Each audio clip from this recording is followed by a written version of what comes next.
Jack Frost, The Gardens of Childhood, written by William Joyce, illustrated by William Joyce and Andrew Theophilopoulos.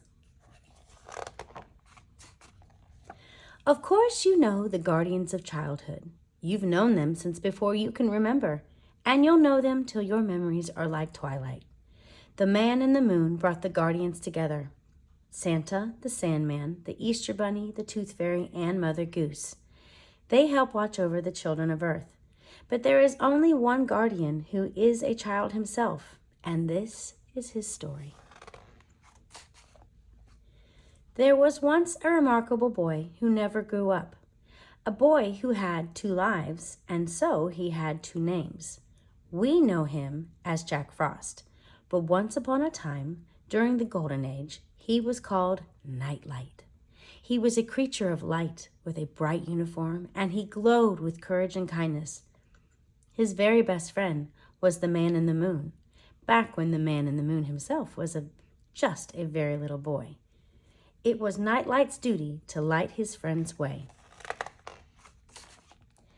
Like the truest friend, Nightlight could feel when the little man in the moon was happy or sad or afraid.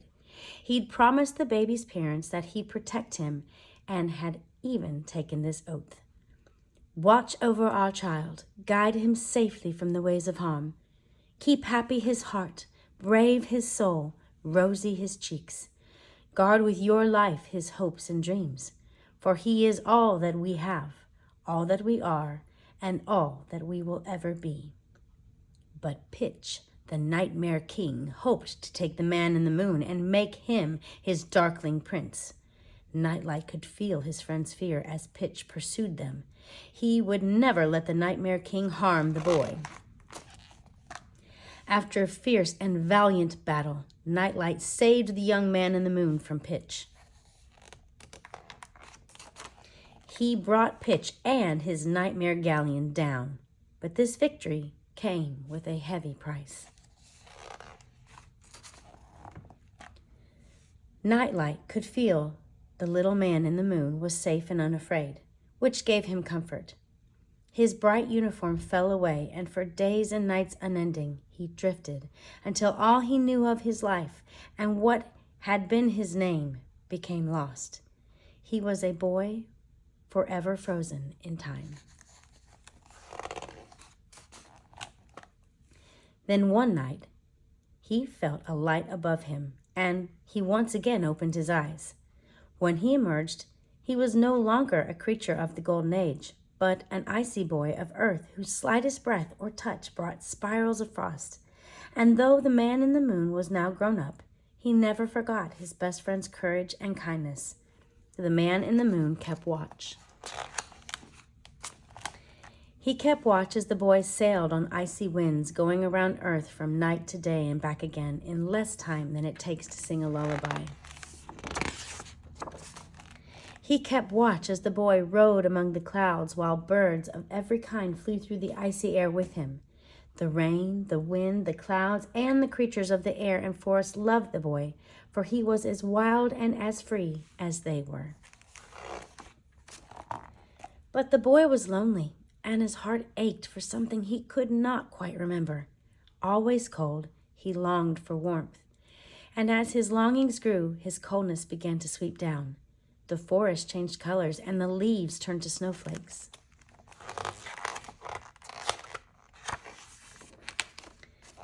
The snow then came in great storms till all the world grew white, and so his name became Jackson Overland Frost.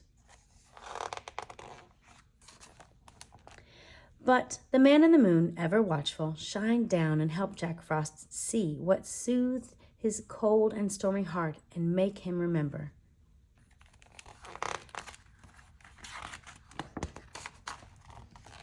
As if carried by the light of the moon, memories of courage and kindness surrounded Jack and guided him on. And he remembered his oath.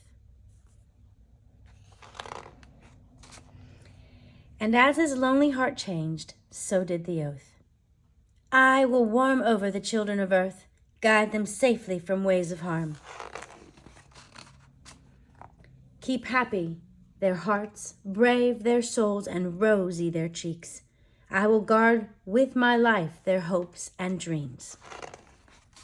For they are all that I have, all that I am, and all that I will ever be.